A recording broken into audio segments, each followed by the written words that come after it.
दाऊद इब्राहिम भारतातच नव्हे तर देशाचा सुद्धा ज्याला डॉन मानला जातो तो असा अंडरवर्ल्ड डॉन ज्याचं नाव दाऊद इब्राहिम. 2-3 दिवसापूर्वी चांगलीच त्याच्या नावाची चर्चा की दाऊद इब्राहिमला किंवा दाऊद इब्राहिमवरती विषप्रयोग झालाय.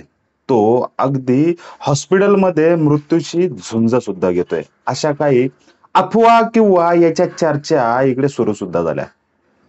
नक्की विषय काय आहे हे कुणालाही माहिती नसताना सुद्धा या चर्चांना पाकिस्तानातच नव्हे तर अवघ्या भारतामध्ये सुद्धा या चर्चांना उधाण आलं. काही सोशल मीडियावाल्यांनी, काही न्यूज चॅनलवाल्यांनी आणि प्रत्येकाच्या थंबनेलवरती एकच गोष्ट दिसत होती. दाऊद जरी पाकिस्तानात राहत जरी असला तरी त्याच्या आणि त्याच्यावरती झालेल्या विषप्रयोगाची माहिती भारतामध्ये कळताच विविध न्यूज चॅनल किंवा इतर सोशल मीडियावाल्यांनी ही बातमी चांगलीच रंगवत याबद्दलचे पुरावे सादर न होता त्याच्याबद्दल ही चर्चा सुरू सुद्धा झाली. परंतु याच्यामध्ये नक्की खरं काय? दाऊद मेला, दाऊद वरती विषप्रयोग झाला किंवा याच्या अगोदर कितीतरी वेळा असं सांगण्यात येत होतं की दाऊद मेला. मागे 2001 पासून ते 2023 पर्यंत त्याला 4 वेळा या मीडियावाल्यांनी मृत असं घोषित सुद्धा केलं होतं. दाऊद जरी पाकिस्तानमध्ये कराचीमध्ये राहत जरी असेल तरी त्याची माहिती ही भारतामध्ये थोडी जरी समजली तरी त्याच्या चर्चांना उधाण येतं. आत्ता असंच झालंय. त्याच्यावरती विषप्रयोग झालाय किंवा त्याच्या अन्नामध्ये विष टाकून त्याला मारण्याचा प्रयत्न झाला अशी बोंबाबोंब ही पाकिस्तानात नव्हे तर भारतामध्ये सुद्धा सुरू झाली. परंतु पाकिस्तानशी काही भारतातल्या न्यूजवाल्यांनी तिथल्या पत्रकारांशी बोलताना किंवा त्यांच्याबरोबर संबंध साधल्यानंतर असं सांगण्यात येतं की दाऊदबद्दल त्यांना काही माहिती नाही. परंतु विषबाधा झाले याच्या दाऊदची माहिती ही आता भारतामध्ये चर्चांना उधाण का आलं किंवा याच्यावरती संशय काय व्यक्त होतोय हीच बातमी आज आपण या व्हिडिओमधून बघूया. नमस्कार, मी समीर खंडागळे. तुम्ही जर का या चॅनलवरती नवीन जर का असाल तर नक्कीच या चॅनलला सबस्क्राईब करा, लाईक करा आणि नक्कीच शेअर करा. 1999 आणि 2000 आणि 2000 पासून 2023 या काही 20-22 वर्षामध्ये दाऊद 4 वेळा मेल्याची माहिती ही आपल्याला भारतीय न्यूजवाल्यांकडून समजली. एकदा त्याला गोळी मारून ठार करण्यात आलं अशी ही माहिती भारतामध्ये रंगली होती. त्याच्यानंतर दुसऱ्यांदा त्याच्या पायाला गँगरिंग झालं आणि त्याच्यामुळे त्याचा मृत्यू झाला अशी माहिती आपल्याला भारतीय न्यूजवाल्यांकडून समजली होती. तिसऱ्यांदा त्याला हार्ट अटॅक आला अशीही माहिती समजली आणि आत्ता 2 दिवसापूर्वी त्याचीच दाऊदच्या अन्नामधून त्याला विषबाधा झाली किंवा त्याच्यावरती विष प्रयोग करण्यात आला अशी माहिती समोर आली. नक्की याच्यामधलं सत्य काय आहे हे सुद्धा आपण बघण्याचा इथे प्रयत्न करणार आहोत. पाकिस्तानमध्ये 2 दिवसापूर्वी इंटरनेट सेवा ही पूर्णपणे बंद करण्यात आली होती. ही इंटरनेट सेवा बंद झाल्याच्या नंतर पाकिस्तानामधूनच काही बातम्या भारतामध्ये आल्या असतील आणि भारतामध्ये ही एकच बोंबाबोंब उठली की दाऊदवरती विषप्रयोग झाला. विषप्रयोग झाल्याच्या नंतर ही बातमी एका बाजूला आणि दाऊद गेल्याची माहिती किंवा मेल्याची माहिती ही बातमी दुसऱ्या बाजूला. परंतु इंटरनेट सेवा का बंद झाली होती तर इम्रान खान यांच्या पक्षातील काही माणसे हे पाकिस्तानमध्ये सरकारवरती निशाणा साधून सरकारला विरोध करण्यासाठी किंवा आपलं शक्ती प्रदर्शन दाखवण्यासाठी येथे ते जमणार होते. सरकारनेच इथली पाकिस्तानमधली इंटरनेट सेवा ही बंद ठेवली होती.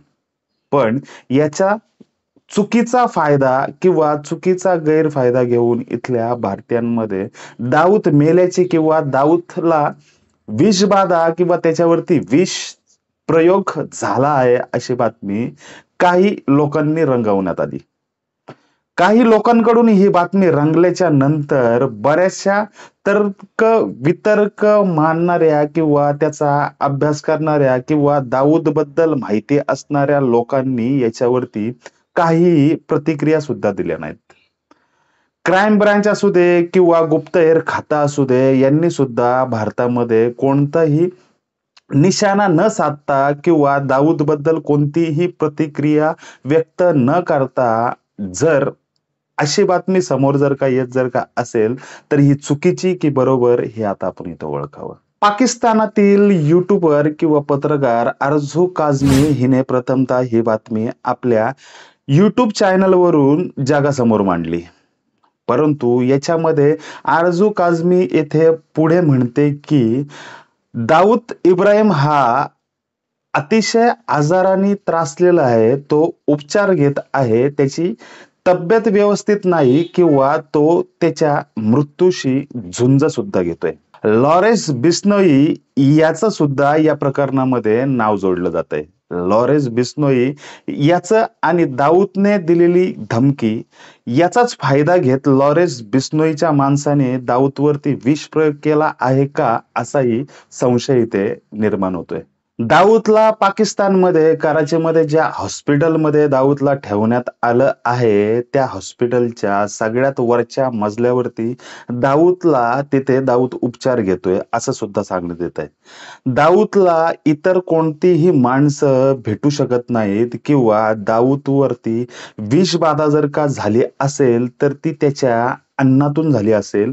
परंतु येथे विविध पत्रकारांनी किंवा इथल्या ज्या युट्यूबरने जी माहिती समोर पहिल्यांदा आणली, आरजू आझमी ही सुद्धा अशीच म्हणते की तिथे जे काही जेवण दाऊदसाठी जातंय ते जेवण आधी इतरांना दिलं जातं, त्याच्यानंतरच दाऊद हे जेवण प्राशन करतो. त्याच्याशिवाय दाऊद अन्नाला हात सुद्धा लावत नाही.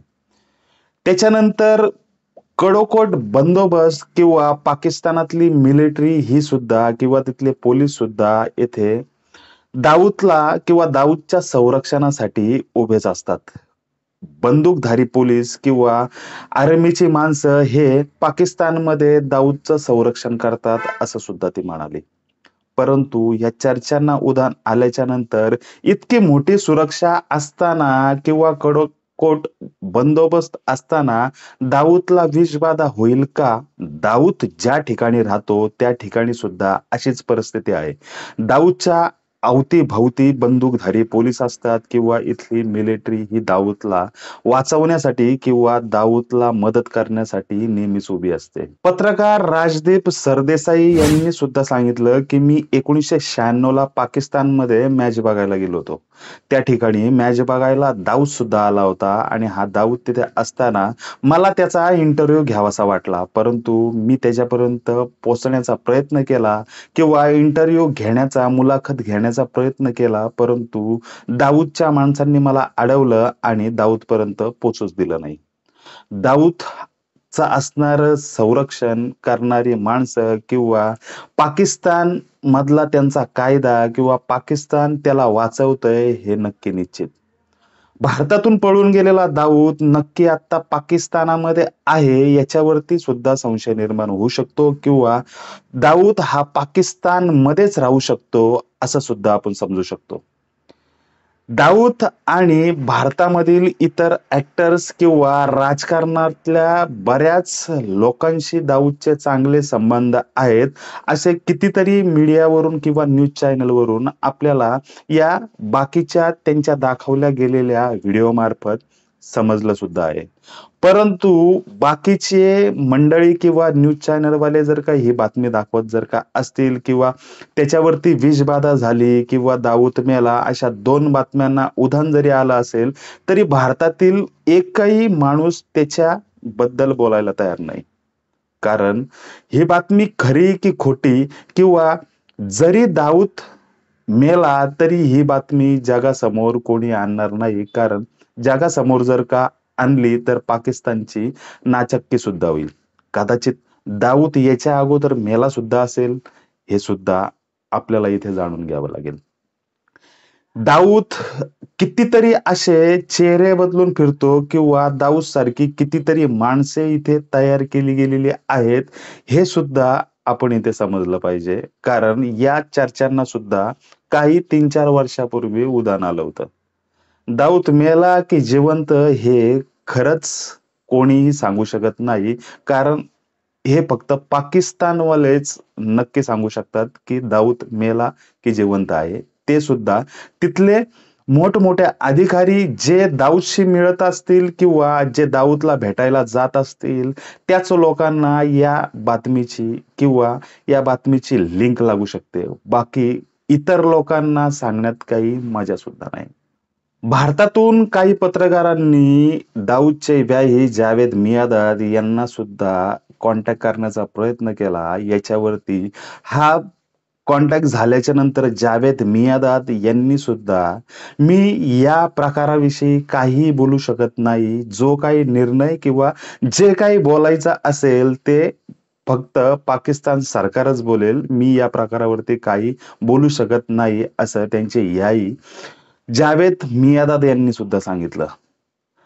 भारतामध्ये कितीतरी नेते मंडळी राजकारणाच्या अगदी जवळ किंवा राजकारण जवळ आलं, लोकसभेच्या किंवा विधानसभेच्या राजकारणाची रणधुमाळी सुरू झाली, की नक्की हा पायंडा निघतो, की आम्ही दाऊदला भारतात आणणार. कितीतरी वर्ष असंच चालू आहे किंवा दर 5 वर्षांनी हा पायंडा निघतो आणि एखाद्या वरिष्ठ पक्षाचे नेते किंवा एखाद्या सत्ताधारी पक्षाची माणसं, आम्ही दाऊदला जिवंत भारतामध्ये आणू, हे प्रचारामध्ये बोलताना सुद्धा आपल्याला दिसतात. परंतु दाऊद मेलाय, दाऊद जिवंत आहे हे सुद्धा आपल्याला माहीत नसताना या प्रकाराची किंवा याची विवंचना किंवा हा प्रकार समोर आणून मते मिळवणे असं सुद्धा होऊ शकतो का? नक्की तुम्हाला हा आजचा विषय कसा वाटला हे नक्की तुम्ही कमेंट करून सांगा.